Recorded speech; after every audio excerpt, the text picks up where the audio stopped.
1 डिसेंबरला सर्व शेतकरी रडणार. हे कागदपत्र नसेल तर सर्व योजना बंद होणार. 31 डिसेंबर ही शेवटची तारीख असणार आहे. नमूद शेतकरी योजनेचा जो काही 8वा हप्ता 2,000 रुपये या दिवशी जमा होणार आहे, याची यादी जाहीर झालेली आहे. तर काय आहे, कधी जमा होणार आहे, कोणती कागदपत्रे त्या ठिकाणी लागणार आहे, कोणते कागदपत्र नसेल ही योजना बंद होणार आहे. तर 31 डिसेंबरला म्हणजे नेमकं काय करायचं आहे त्याची सर्व सविस्तर माहिती आपण आजच्या व्हिडिओच्या माध्यमातून जाणून घेणार आहोत.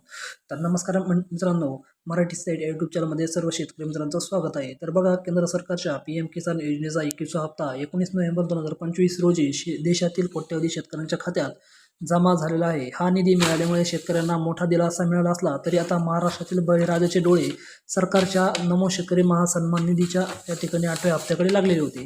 तर या दोन्ही योजनांचे स्वरूप समान असल्याने केंद्राचा हप्ता पडल्यानंतर लगेचच राज्याचा हप्ता मिळेल अशी सर्वसामान्य शेतकऱ्यांना आशा होती. त्यामुळे 90 लाख लाभार्थी सध्या या हप्त्याच्या प्रतीक्षेत आहेत.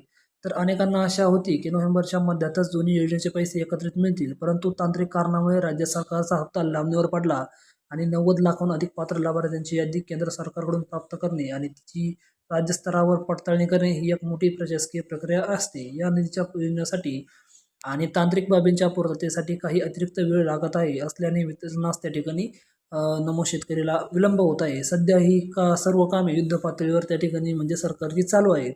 तर ताज्या घडामोडीनुसार नमो शेतकरी योजनेचा 8वा हप्ता डिसेंबर 2025च्या अखेरच्या आठवड्यात किंवा जानेवारी 2026च्या सुरुवातीच्या आठवड्यात या ठिकाणी मिळण्याची शक्यता आहे. यापूर्वी 20 डिसेंबरपर्यंत पैसे मिळतील असे बोलले जात होते, परंतु याद्यांच्या अंतिम प्रक्रियेला अपेक्षित वेळ लागल्याने ही तारीख पुढे ढकलली असून राज्य सरकार लवकरच या संदर्भात GR काढून ती वितरणाची तारीख स्पष्ट करणार आहे. तर या योजनेचा लाभ घेण्यासाठी PM किसानचे निकष अत्यंत महत्त्वाचे ठरतात. ज्या शेतकऱ्यांना केंद्राचा 21वा हप्ता सुरळीतपणे मिळालेला आहे त्यांनाच राज्याचा 8वा हप्ता मिळण्याचा मार्ग आता मोकळा झालेला आहे. पात्रतेसाठी तुमचे बँक आधार कार्डशी जोडलेले असणे आवश्यक आहे. म्हणजे तुम्हाला 31 तारखेच्या आत हे पूर्ण करायचे आहे. ते बघा, KYC प्रक्रिया पूर्ण करणे गरजेचे आहे. ज्यांचे कागदपत्रे कामकाज अपूर्ण आहे अशा शेतकऱ्यांना हप्ता तांत्रिक कारणाचं अडकण्याची दाट शक्यता येत आहे. तर महाराष्ट्र सरकारने अल्पभूधारक शेतकऱ्यांना आर्थिक पाठबळ देण्यासाठी योजना सुरू केलेली होती. तर त्याच्यानंतरच ही रक्कम पेरणी, खते किंवा बी बियाणे खरेदी करण्यासाठी शेतकऱ्यांना मोठी मदत करते. आणि या ठिकाणी तुम्हाला आता हप्ता जमा होण्यापूर्वी शेतकऱ्यांनी आपले बेनिफिशियरी स्टेटस एकदा तपासून घ्यायचे आहे. कारण MahaDBT पोर्टल किंवा अधिकृत वेबसाईटवर जाऊन आपल्या अर्जाची स्थिती पाहिल्यास काही त्रुटी असल्यास त्यावेळीच लक्षात येतात. जर आधार लिंक नसेल किंवा बँक खात्यात समस्या असेल तर त्या दुरुस्त करून घेतल्यास हप्ता वेळेवर मिळण्यास कोणतीही अडचण येणार नाही.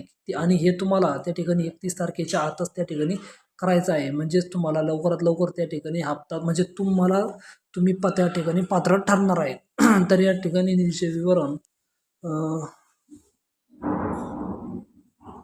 थेट मुख्यमंत्र्यांच्या हस्ते किंवा ऑनलाईन कार्यक्रमाद्वारे जाहीर केली जाण्याची शक्यता आहे. यामुळे सर्व पात्र शेतकऱ्यांच्या बँक खात्यात एकाच वेळी सन्मानाचा हप्ता जमा होणार आहे. तर मित्रांनो, व्हिडिओ आवडला असला तर व्हिडिओ लाईक आणि चॅनलला सबस्क्राईब नक्की करा.